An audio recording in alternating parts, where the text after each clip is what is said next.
Bonjour. C'est quoi un REER? Ah ben c'est pas l'affaire là, l'affaire pour la retraite là?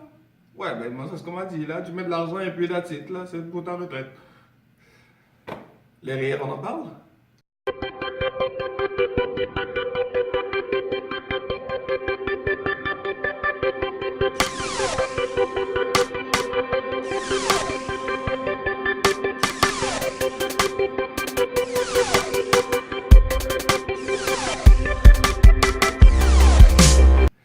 En fait, beaucoup de personnes savent plus ou moins qu'est-ce que c'est qu'un REER, mais concrètement, qu'est-ce qu'il en est?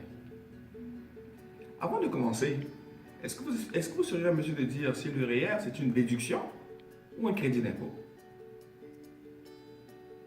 Pour ceux qui ont dit déduction, vous avez raison. Le REER est effectivement une déduction dans le sens où l'argent qu'on vous retire, il est retiré directement de votre salaire. Il y a deux façons de contribuer à un REER.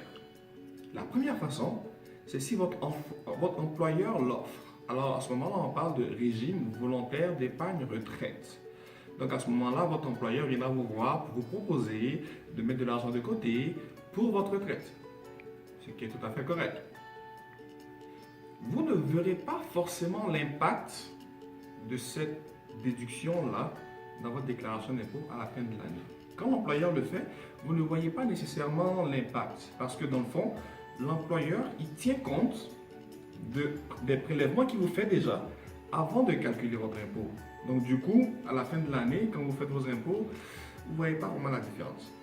La deuxième façon de contribuer à un REER, c'est de le faire directement en ouvrant un compte REER à la banque. Donc, la plupart d'entre vous dont l'employeur ne propose pas de régime volontaire d'épargne retraite, vous avez la possibilité d'aller à la banque et d'ouvrir un compte REER, un compte d'épargne retraite. Et ce que ça va faire, c'est que durant toute votre année fiscale, sur chaque talon de paye, votre employeur va vous prélever de l'argent, va vous prélever l'impôt et puis toutes les cotisations, toutes les charges sociales, sans tenir compte de votre cotisation REER que vous faites à la banque. Et à ce moment-là, à la fin de l'année, quand vous recevez le reçu de vos cotisations REER et que vous l'ajoutez à vos impôts, ce que ça fait, c'est que ça va aller diminuer le salaire qui figure dans votre T4 parce que le T4 ne tenait pas compte de vos cotisations à la banque, vous comprenez? Donc, à ce moment-là, vous remarquez votre salaire brut annuel qui a été déterminé par votre employeur, auquel vous allez déduire la cotisation, le montant de cotisation qui figure sur votre reçu REER. Et là, vous voyez la différence au niveau de l'économie d'impôt réalisée. Parce que votre impôt initial a été calculé sur un revenu brut qui finalement a été diminué par votre cotisation REER.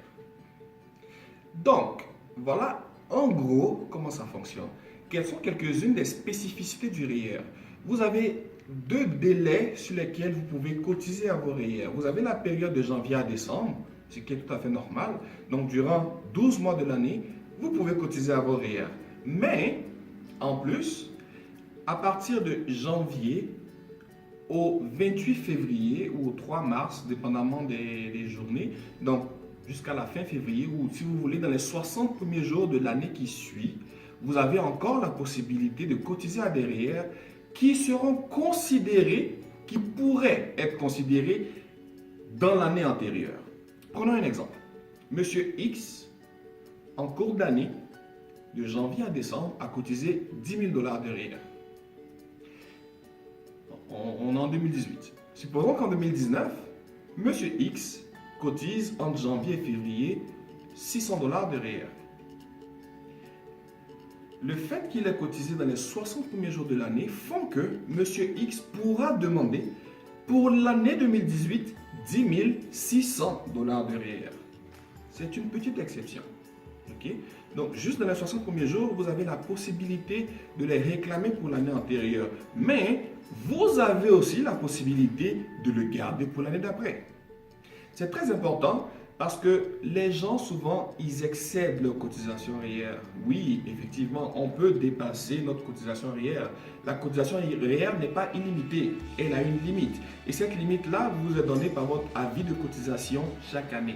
Très important, À chaque fois que vous faites votre déclaration d'impôt, vous avez ce qu'on appelle l'avis de cotisation. Non, ce n'est pas votre comptable qui garde l'avis de cotisation. Vous le recevez chez vous à la maison ou dans votre compte Mon Dossier à l'ARC.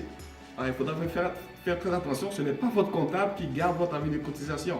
C'est une question qui m'est revenue très souvent. Alors, sur votre avis de cotisation, c'est clairement marqué le maximum de cotisation réelle que vous pouvez faire au cours de l'année.